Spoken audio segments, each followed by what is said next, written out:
chance to take a look at the article, articles, multiple, and I'll let you know what I should have.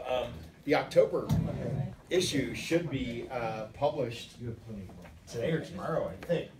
So that series has a fourth part, which may be the last part. I need to decide sometime between now and the December issue of the scorecard is whether I have a fifth installment on inverted minors or whether I'm going to move into a new topic. So I may have said all I want to say about inverted minors. spent four issues on it, right? Probably adequate. So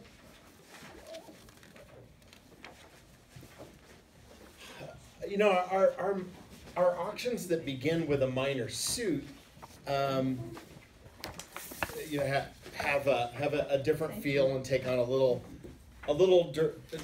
different direction because we tend to not know where we are playing the hand in terms of strain, as we say it, when we get a minor suit opening. Usually when someone opens a major, often you can support it and we get trump set early, and it's a little easier process. When we start with a minor suit opening, sometimes we have to do a little more exploration to figure out where we're headed. And so just as a quick reminder of your bidding standards for standard American and 2/1 systems, remember that because we have the 5-card major system, minor suit openings are common, right? Now for a long time, you know, and any of you who played, you know, Gorin-style bridge, people used to open 4-card majors. And pretty universally, worldwide, not just in North America, people realized, you know, that is an inferior system. People played a lot of 4-3 fits. And then people who are much smarter than all of us figured out, well, we can do a 5-card major system and then have people respond with 4 cards to a minor suit and find 8-card fits easier that way. And there you have your standard American and 2/1 kind of bidding standards. And so if you follow those standards of you open a 5-card major when you have it, you open a no trump when you're balanced and in the range for that, then on all these, and that's the first 2 things we always want to look for, right? Look for the major, see if you have a no trump. If your hand meets neither of those categories, you are definitely opening a minor. So then it's just a matter of which minor. If you follow, because I notice one of the things that people always seem to panic about is the idea that we're opening a shorter suit. And I always try to tell people, I'm like, don't worry about it. Like, just because you're opening a 3 or a 4-card suit does not mean you're going to play it there. You're still looking for a major fit even when you open a minor. And if not that, no trump, right? So we don't ultimately play, if we follow all of our standards, we don't ultimately play that many contracts in minor suits. And when we do, then we probably have a really good fit there, and it's a good place to play if we're following all of our standards, right? So, and keep in mind that, so normally we're opening our longer minor, right? If one minor is longer than the other, we're always going to open the longest one. And so the only thing that we have to deal with in choosing our opening is what do we do when we're equal length, like 5-5 in the minors, 4-4 in the minors, 3-3. So in these top 2 situations, we always want to open a diamond, right? Because that way, if you need to, you can rebid the clubs. Mm-hmm. And then only in this case where we are exactly 3-3 and equal length in the minors do we open a club. And there's good reason for all this. There's also 3-2. Well, but but we don't open a two-card suit, period, ever. No. Oh, right, we'd open the Right. three. So, Okay, yeah, so anytime one minor is longer than the other, But it could be we a want to. diamond. I mean, You could be 4-4 in the majors and 3-2 in the minors, and then you're gonna open your three-card suit. So, but if you follow, but that is the only pattern. That is the only time that you might ever have to open a diamond with only 3. So if we follow all of these standards, what does it mean about our suit length in the minor? Well, it actually means that our diamond opening is 4 cards or longer 96% of the time. You will find some people who, and in some cases by agreement, and in some cases it's not their agreement and they do it anyhow and they shouldn't. I sometimes see people, including an occasional partner, open a 2-card club suit. And I say, we don't do that. That's not our agreement. That's not standard. If you follow all of those standards, longer minor or a club when you're 3-3, what this means is that 96% of your diamond openings will be a 4-card or longer suit.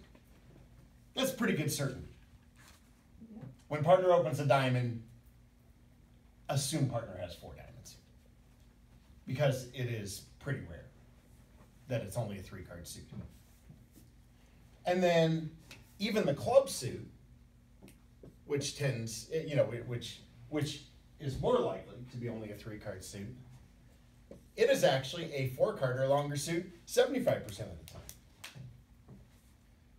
And I point this out only so that you realize, don't panic and don't be paranoid about, oh, but partner opened a short club or the term. I don't know why this term bothers me so much. I hear so many people say convenient minor. I don't know what the hell convenient means. Got bidding boxes in front of me. All these bids look equally convenient to me. They're right here in front of me. So I've never understood that term, but I hear it all the time. And when we talk about, people say, well, did you open a short club? No. So the way ACBL defines a short club would be if you were to open a 2-card suit. 3 cards in a minor is considered natural. It is officially defined as natural. So I know people have a tendency to say, oh, but partner, you open short. Okay, well, maybe you had a 3-card suit, and maybe, relatively speaking, that seems short to you because our majors are 5-card suits. But it's not short, it's just standard. Short would mean shorter than what is standard and normally acceptable. So I just like to make sure we're all on the same page with terminology, because sometimes that leads to confusion. So, okay, so those are our normal standards, right? Now over on this side, we're getting into our responses after partner opens a minor, right? Well, of course, the first priority is to respond with a major if you have a 4-card or longer major, right? That's our big M, by the way, capital M, rather than lowercase m. One of either major. That's the first thing you're looking for when partner opens a minor. Okay, if you don't have a 4-card major, you might be able to just bid some number of no trump, right? And sometimes I see reluctance to do this, but again, it was just something. It was Marilyn last night. I was talking to Marilyn O'Neill. She was talking about, she's like, people are so, they're so afraid to bid a no trump if they don't have an honor in every suit. And I'm like, yeah. I was like, you just gotta, I said we need to create, we need like I don't know, bring Nike in here, just do it. It's okay to bid a no trump without, a lot of your no trumps are imperfect. You will not have an honor in every suit. And what you give, if you sit there waiting for the perfect hand to bid no trump, you're not going to be bidding enough no trump. It's more important to tell your partner that you're balanced and that you are in this specific point range, right? So if we have, say, a club, 1 no. Now there are some hands that maybe my holdings in the majors are really bad, and I would see if I could come up with a different bid than bidding a no trump, like too small in the majors or something like that, and then maybe I would say, okay, maybe I should respond to diamond or something like that. But you know, normal stuff here, and this is all.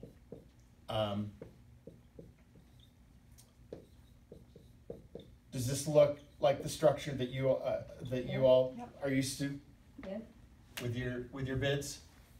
Partner opens a minor, and you could bid 1, 2, or 3 no, showing any of these different ranges. All of those no trump bids should deny a 4-card major, typically, right? But you're generally going to be balanced, and again, doesn't have to be perfect. You're not promising an honor in every suit, especially when you have just the 1 no response on the lower end. I mean, you only have 6 to 10 points. You know. You will see some variation in partnership agreements on these no trump responses, and I'll mention them just in case you run across it. You know, this is all, like I said, this is all pretty standard.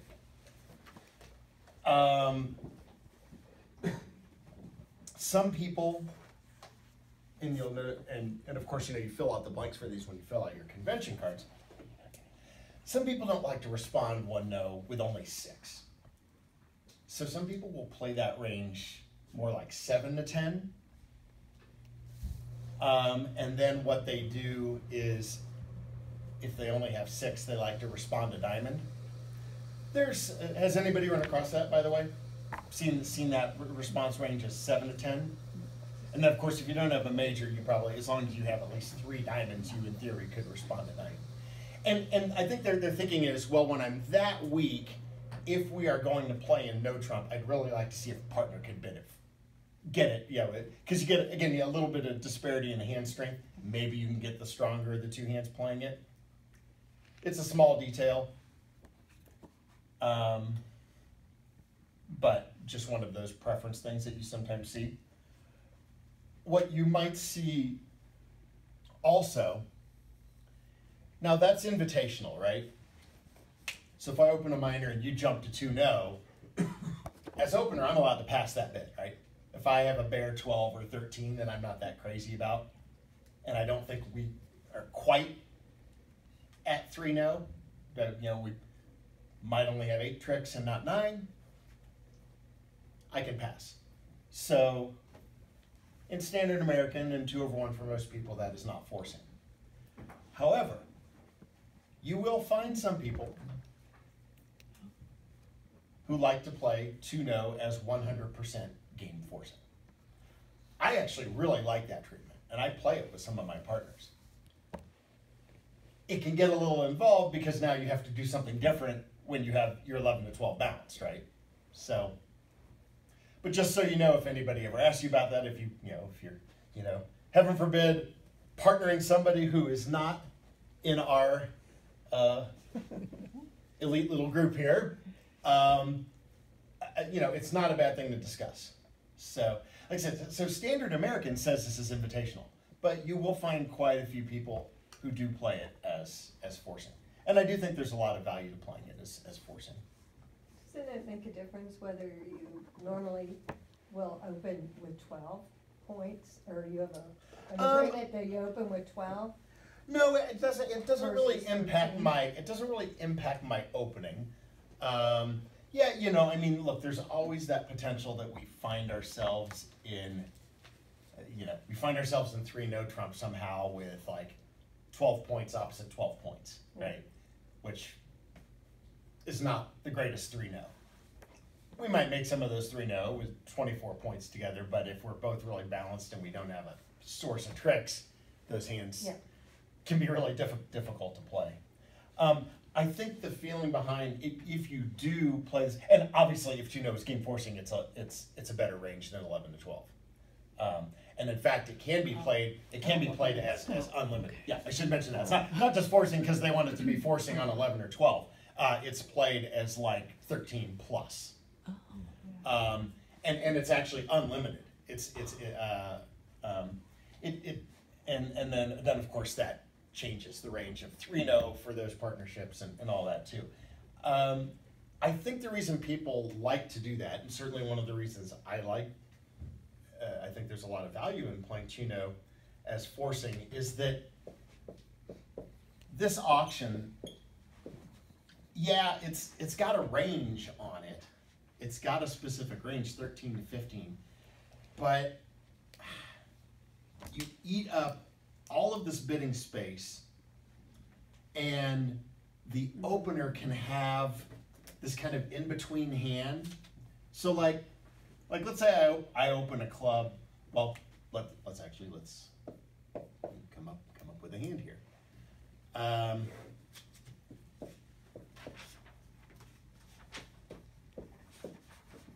Maybe something like this.